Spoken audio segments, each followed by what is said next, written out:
4 июля в Бахчисарайском районе произошло наводнение. Из берегов вышли местные реки Бельбек и Коккось, затопив ближайшие села. В результате стихии погибла жительница поселка Албат. Более 160 человек эвакуировали. Было подтоплено 80 домов. Бір кереден су келді, пока документлерін алған жез, аверге шығып уже документлерін башының төпесінде алып кеттім. Білес су, досты келді оғлымы, машинанан светлерін сондырем, щитлерін деп нетті, чапты. С улицы целая вода пошла, поток. Отсюда пошел поток. В общем, мы еле-еле ноги унесли отсюда. Вернувшись в свои дома, люди поняли, что остались ни с чем. Нажитое за многие годы имущество не подлежит восстановлению. Видите, в каком состоянии дом. Только сделали ремонт, только всю мебель вот кухонную купили новую, все новое. Только жить и жить нам было. А за 1 час какой-то все раскурочило, и вот не знаем теперь, что делать. Полы вот сняли, стены упали, мебель вся на полу, техника вся на полу. В общем, не знаем, как дальше быть. Вот, пенсионерка, больная, сама диабетом болею. Все утекло, все уплыло, все лекарства, абсолютно все. Шифонер вместе с вещами вот сразу на мусорку. Мебель они даже берут, она вся ломается. Холодильники валялись вот здесь. Мальчики вытащили, помыли, но не знаю, смогут его реанимировать.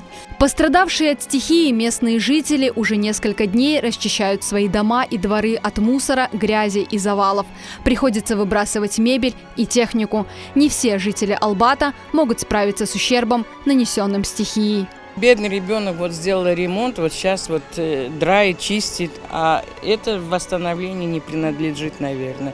Вот уже с воскресенья мы приходим, бьемся, не знаю, везде вонь, везде грязь, везде мухи уже летят. Вещи, они, все хорошие вещи были, ничего не осталось у детей.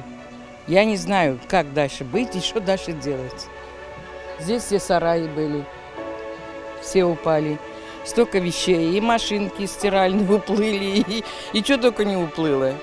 Вот велосипеды кто-то принес детей велосипед.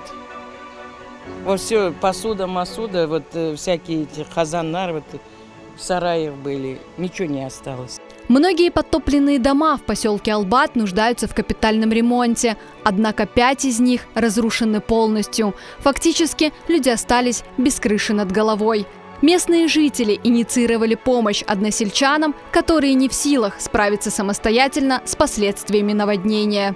Какое горе постигло наше село, и ряд других сел, но тем не менее пострадало наиболее, по большей части, наше село.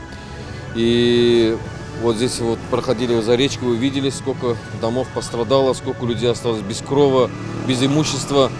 И на момент того, что мы хотели им помочь, многие стесняются и отказываются. И мы решили создать инициативную группу для того, чтобы открыть счет и производить сбор. Для того, чтобы, как говорится, помочь этим жителям, нашим односельчанам. Потому что у горя нет ни нации, ни религии. Потому что горе чужое не бывает. Оказать помощь жителям поселка Албат можно, перечислив средства по реквизитам.